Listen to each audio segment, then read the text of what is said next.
मैं समय समय पे आपके बीच में आके सभी तथ्यों को, परिस्थितियों को ईमानदारी के साथ आपके सामने रखता रहा हूँ, आपसे चर्चा करता रहा हूँ। एक चीज़ हम लोगों ने हमेशा गांठ बांध के रखी, आपको कभी गलत तथ्य नहीं दिए, आपसे कभी झूठ नहीं बोला, जो था आपके सामने रख दिया।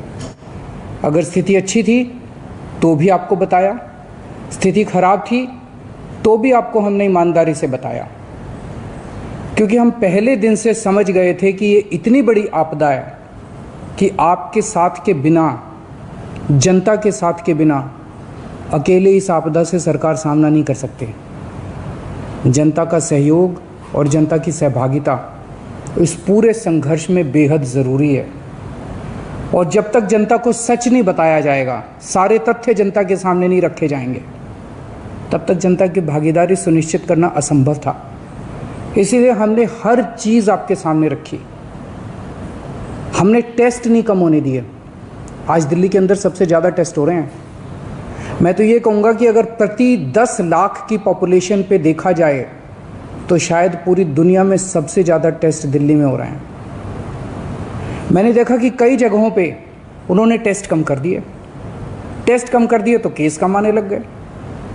इस तरह से तथ्यों के साथ कई जगह हेरफेर करने की कोशिश की गई। हमने ऐसा नहीं किया। हमने टेस्ट कम नहीं किए, उल्टे कम करने की वजह हमने दिल्ली में टेस्ट कई गुने बढ़ा दिए। आज लगभग 1 लाख टेस्ट दिल्ली में डेली हो रहे हैं। हमने मौत के आंकड़े आपसे नहीं छुपाए। जितनी मौतें होती थी हमने सब आपके सामने रखी, ईमानदारी से रखी। अगर ज़्यादा हो रही थी तो ज़्यादा बताई, कम हो रही थी तो कम बताई। कितने बेड्स हैं, कितने आईसीयू बेड्स हैं, क्या परिस्थितियां हैं, हर चीज़ आपके सामने ईमानदारी के साथ रखी। और इसी वजह से जब भी हमने कड़े निर्णय लिए, हमें आपका पूरा सहयोग मिला, दिल्ली की जनता का पूरा सहयोग मिला। मैं हमेशा कहता हूं कि हमारी दिल्ली एक परिवार है। दिल्ली के 2 करोड़ लोग एक परिवार हैं। और जब परिवार में कोई आपदा आती है तो सारे परिवार के लोग मिलकर उसका सामना करते हैं। अब भी हम सभी मिलकर इसका सामना करेंगे। पहले भी जीत हुई थी, अब भी जीत होगी। आज दिल्ली में क्या परिस्थिति है? पिछले 24 घंटे में दिल्ली में लगभग 23,500 केस आए हैं। उसके पिछले 24 घंटे में लगभग 25,500 केस आए थे। तो पिछले 3-4 दिन से रोज हम देख रहे हैं लगभग 25,000 के करीब केस आ रहे हैं। पॉजिटिविटी बहुत ज़्यादा बढ़ गई है, संक्रमण दर बहुत ज़्यादा बढ़ गई है। दिल्ली के अंदर अस्पतालों में उपलब्ध बेड्स की भारी कमी हो रही है। डेली 25-25 हज़ार अगर पेशेंट्स आएंगे तो कोई भी व्यवस्था चरमरा सकती है। दिल्ली के अंदर बेड्स की भारी कमी हो रही है। आईसीयू बेड्स दिल्ली में लगभग ख़त्म हो गए हैं। आज सुबह मैं ऐप पे देख रहा था 100 से भी कम आईसीयू बेड्स दिल्ली में बचे हैं। ऑक्सीजन की भारी कमी हो रही है। कल हमने सेंट्रल गवर्नमेंट को भी लिखा है, उनसे बातचीत चल रही है। परसों रात को एक हादसा होते होते बचा। एक प्राइवेट हॉस्पिटल ने हमें बताया कि परसों रात को 3 बजे के करीब उनके अस्पताल की ऑक्सीजन लगभग ख़त्म हो गई। वो बोले जी हम तो बहुत बुरी तरह से डर गए, बहुत बड़ा हादसा हो सकता था। इधर उधर हाथ पैर मार के किसी तरह से उन्होंने कहीं से ऑक्सीजन का इंतजाम किया। दवाइयों की कमी हो रही है, रेमडेसिविर दवाई की खासकर काफ़ी कमी हो रही है। ये सारे तथ्य मैंने आपको डराने के लिए नहीं बताए। ये सारी परिस्थिति है और इन परिस्थितियों में हमें अब अगला कदम क्या उठाना है, इस पे चर्चा करने के लिए मैंने आपको ये परिस्थिति बताई है। तो दिल्ली के अंदर कोरोना की परिस्थिति काफ़ी गंभीर है। अभी तक हमने दिल्ली के अंदर हेल्थ सिस्टम को बड़े अच्छे तरीके से मैनेज किया। दिल्ली में 4थी वेव आई है। पहली वेव पिछले साल जून में आई थी जिसमें 4,500 के करीब केस आए थे। दूसरी वेव आई फिर सितंबर में। फिर तीसरी वेव आई जिसमें 8,500 के करीब केस आए थे। दुनिया के कई शहर ऐसे हैं, बड़े बड़े देशों के, विकसित देशों के शहर, जहाँ 6,000 केस आए तो उनका पूरा हेल्थ सिस्टम चरमरा गया, कोलैप्स कर गया। दिल्ली में 8,500 केस आए पिछली बार तीसरी वेव में, तब भी हमारा सिस्टम कोलैप्स नहीं किया, उल्टे हमने और ज़्यादा अपनी तैयारियां शुरू कर दी। आज 25,000 केस आए हैं। अब दिल्ली का हेल्थ सिस्टम अपनी सीमा तक पहुंच गया है। हमारा हेल्थ सिस्टम अब बहुत ज़्यादा तनाव में है। मैं ये नहीं कहूँगा कि हमारा हेल्थ सिस्टम अभी कोलैप्स किया है, लेकिन आज हमारा हेल्थ सिस्टम बहुत ज़्यादा तनाव में है। किसी भी हेल्थ सिस्टम की अपनी सीमाएं होती हैं। अनगिनत पेशेंट्स तो कोई भी सिस्टम नहीं ले सकता ना। किसी भी सिस्टम की अपनी सीमाएं हैं। पिछले 5 साल में आपकी सरकार ने दिल्ली में बहुत बड़े स्तर पे स्वास्थ्य के क्षेत्र में काम किया है। खूब नए हॉस्पिटल खोले हैं, मोहल्ला क्लिनिक, पॉलीक्लिनिक बनाए हैं। बहुत बड़े स्तर के ऊपर स्वास्थ्य के क्षेत्र में काम हुआ है। यही कारण है कि आज 25,000 केस के ऊपर भी दिल्ली का सिस्टम चल रहा है। लेकिन अब इसके बाद अगर तुरंत कुछ कठोर कदम नहीं उठाए गए तो ये सिस्टम कोलैप्स कर सकता है। और अगर हेल्थ सिस्टम कोलैप्स कर गया तो मुझे डर है कहीं बहुत बड़ी त्रासदी ना हो जाए। जैसे मैंने बताया कि कल एक अस्पताल में ऑक्सीजन बिल्कुल ख़त्म हो गई थी और बहुत बड़ी त्रासदी होते होते बची। मैंने वीडियोस देखे हैं, तस्वीरें देखी हैं, आपने भी देखी होंगी सोशल मीडिया पे। दुनिया के कई शहर ऐसे हैं जहां कॉरिडोर में पेशेंट्स पड़े हुए हैं, सड़कों के ऊपर लोग दम तोड़ रहे हैं। अभी तक हमने दिल्ली को उस किस्म की त्रासदी से बचाया है, वैसा नहीं होने दिया। आज सुबह 11 बजे मेरी और एलजी साहब की मीटिंग हुई और इन सारे पहलुओं के ऊपर, सारी परिस्थिति के ऊपर काफ़ी विस्तार से बातचीत हुई। और उस बातचीत के बाद हमें ये लगा कि दिल्ली का हेल्थ सिस्टम बड़ी मात्रा में और अधिक पेशेंट्स अब लेने में असमर्थ है। अगर हमने अभी लॉकडाउन नहीं लगाया तो कहीं ऐसा ना हो कि बड़ी त्रासदी हो जाए। हम किसी भी हालत में दिल्ली को उस परिस्थिति में नहीं ले जाना चाहते जहां कॉरिडोर के अंदर पेशेंट्स पड़े हैं, सड़कों पे लोग दम तोड़ रहे हैं। आज सभी परिस्थितियों का जायजा लेने के बाद आपकी सरकार को ये लगता है कि दिल्ली में कुछ दिन के लिए लॉकडाउन लगाना ज़रूरी है, तो आज रात को 10 बजे से अगले सोमवार को सुबह 5 बजे तक 6 दिन के लिए दिल्ली में लॉकडाउन लगाया जा रहा है। इस दौरान जाहिर है कि जो एसेंशियल सर्विसेज हैं वो जारी रहेंगी, खाने पीने की, मेडिकल व्यवस्थाओं की वो जारी रहेंगी।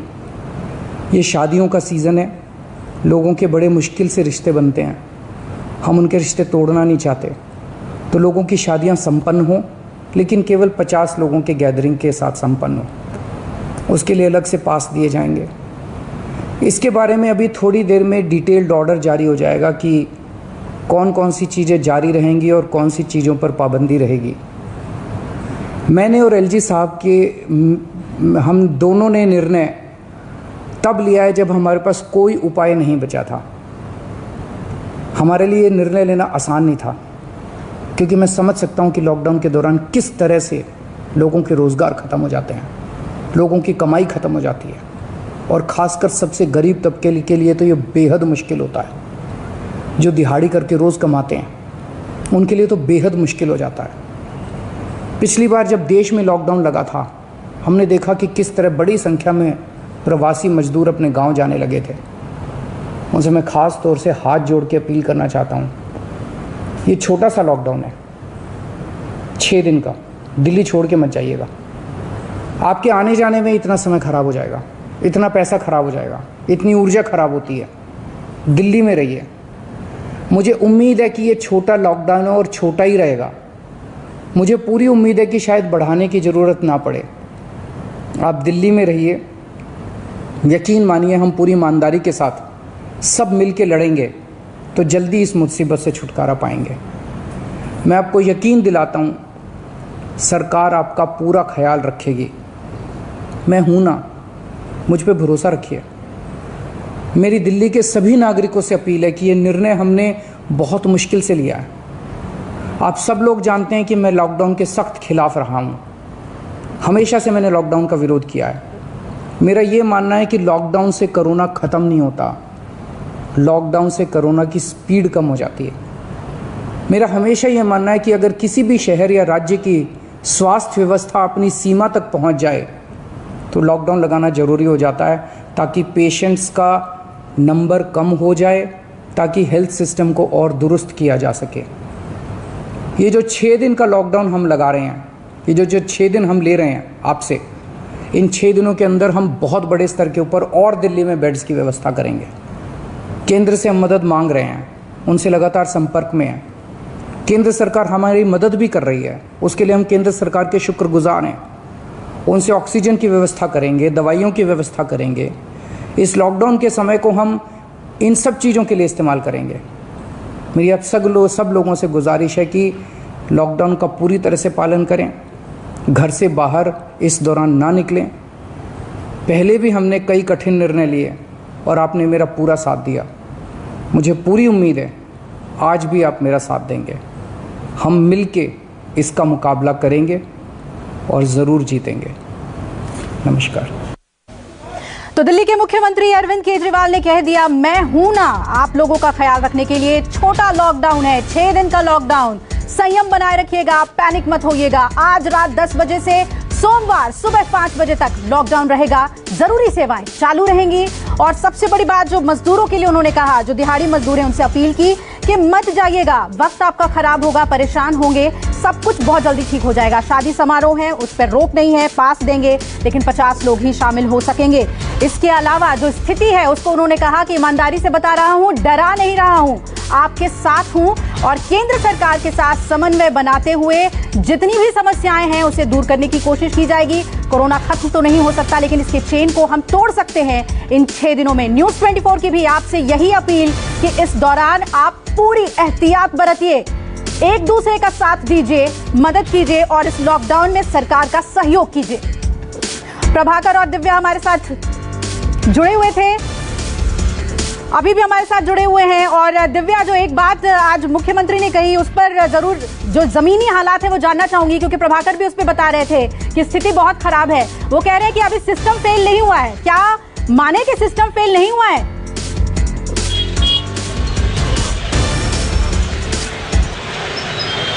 बिल्कुल, देखिए खुद मुख्यमंत्री अगर इस बात को कह रहे हैं कि हेल्थ सिस्टम फेल नहीं हुआ, लेकिन धीरे धीरे जिस तरह के हालात हैं, तमाम चीज़ों की कमी हो रही है, ऑक्सीजन की कमी हो रही है और जिस तरह से हॉस्पिटल्स के विजुअल्स आ रहे हैं कि पेशेंट्स जिस तरह से ऑक्सीजन की कमी की वजह से बेहाल हो रहे हैं, खुद मुख्यमंत्री इस चीज़ को मान रहे हैं। तो इस बात की तरफ इशारा कर रहे हैं कि जो हेल्थ सिस्टम है वो धीरे धीरे क्रैश की तरफ बढ़ रहा है। इसे इस बात से समझिए, एक आंकड़ा यहाँ पे मैं बताती हूँ। जनवरी, फरवरी, मार्च में दिल्ली में लगभग 37,000 केस आए थे और केवल अप्रैल के 15 दिन में 87,000 केस आए। और अभी अगर 2 दिन की बात करें तो 25,000 और 23,000 केस। ये आंकड़ा सोच के कोई भी घबरा सकता है, क्योंकि जिस तरह से कोरोना की स्पीड है, आउट ऑफ कंट्रोल हो चुका है और इसके लिए लॉकडाउन सबसे बेहतर विकल्प है। बिल्कुल दिव्या और प्रभाकर, ये अगले जो 6 दिन हैं वो कितने चुनौतीपूर्ण हैं? फैसला किया कि उन्हें मार्केट्स को ये कितने चुनौतीपूर्ण हैं प्रभाकर, जो अगले 6 दिन हैं? क्योंकि उन्होंने अपील की है मजदूरों से कि आप मत जाइएगा, रुकिएगा। देखिए, यही एक बड़ी बात है और एक समस्या है। पिछली बार के लॉकडाउन में जो देश ने देखा, जो त्रासदी देखी थी, अप्रवासी मजदूर लॉकडाउन के चलते जो अपने घरों को लौटने लगे थे, उसके बाद जो त्रासदी देखी दुनिया ने देखा था, तो अरविंद केजरीवाल की बड़ी समस्या है, उनके लिए चुनौती है। इसलिए उन्होंने कोशिश किया कि उन्होंने कहा कि भरोसा दिलाने की कोशिश की, एक छोटा लॉकडाउन है, इसमें सहयोग कीजिए, किसी को कहीं जाने की ज़रूरत नहीं है। और आखिर में उन्होंने एक बात और कही कि आपका ख्याल रखा जाएगा और मैं हूं ना। एक मुख्यमंत्री अपने लोगों से ये भरोसा दिलाने की कोशिश करता हुआ, लेकिन बड़ी बात ये कि क्या ये अप्रवासी मजदूरों को ये अरविंद केजरीवाल का मैं हूं ना से उनके मन में इतना भरोसा जगेगा, ये बड़ा सवाल है। और दूसरी बात ये कि यहाँ बहुत लोग ऐसे भी हैं जो रोज कमाते हैं, रोज खाते हैं, रोज कुआं खोदते हैं, रोज पानी पीते हैं। ऐसे में 1 हफ्ते का लॉकडाउन, और एक बात और, अरविंद केजरीवाल ने एक और बात कही कि उन्हें उम्मीद है कि एक लॉकडाउन ये 1 हफ्ते का ही हो, ये छोटा ही हो, बढ़ने की उम्मीद बढ़ना नहीं चाहिए। लेकिन इसमें भी एक संशय है, एक आशंका है, और ये संशय और आशंका अगर अप्रवासी मजदूरों के में जाता है तो भगवान न करे उस तरह की तस्वीर आनी नहीं चाहिए, लेकिन अगर उनके मन में आता है तो वो उन लोगों में पैनिक होगा। तो हमारी भी यही गुजारिश है, अपील है कि 1 हफ्ते का ये लॉकडाउन है, इसमें लोगों को पैनिक होने की ज़रूरत नहीं है। सरकार कोशिश कर रही है ये सरकार की कोशिश में लोगों का सहयोग होगा कि सरकार के इस कदम में कदम मिलाएं, इस लॉकडाउन का पालन करें और जितना हो सके, क्योंकि हमारे पास और कोई चारा नहीं। जी बिल्कुल, आप लोग ग्राउंड पर हैं, स्थितियों को देख रहे हैं। दिव्या, आप भी ग्राउंड पर हैं, अस्पतालों के हालात आपको मालूम है, सड़कों पर पुलिस किस तरह से आम जनता से सख्ती बरतने को कह रही है। अब ये जो 6 दिन है दिव्या, ये बहुत महत्वपूर्ण हो जाएंगे कि पुलिस कैसे सिचुएशन को अपने कंट्रोल में रखती है, क्योंकि चेन को ब्रेक करना है।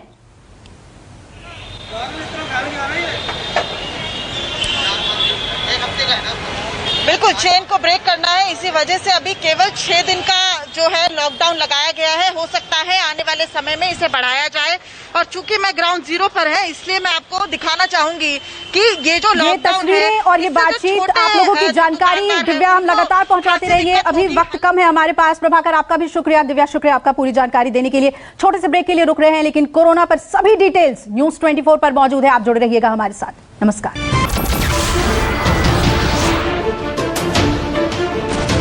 नमस्कार, मैं हूं मानक गुप्ता। अगर आपको हमारा ये वीडियो पसंद आया हो तो इसे लाइक और शेयर जरूर करें, और हां, हमें सब्सक्राइब और फॉलो करना ना भूलें ताकि आप देश और दुनिया की कोई खबर मिस ना करें। तो जुड़े रहिए हमारे साथ और देखते रहिए न्यूज़ 24।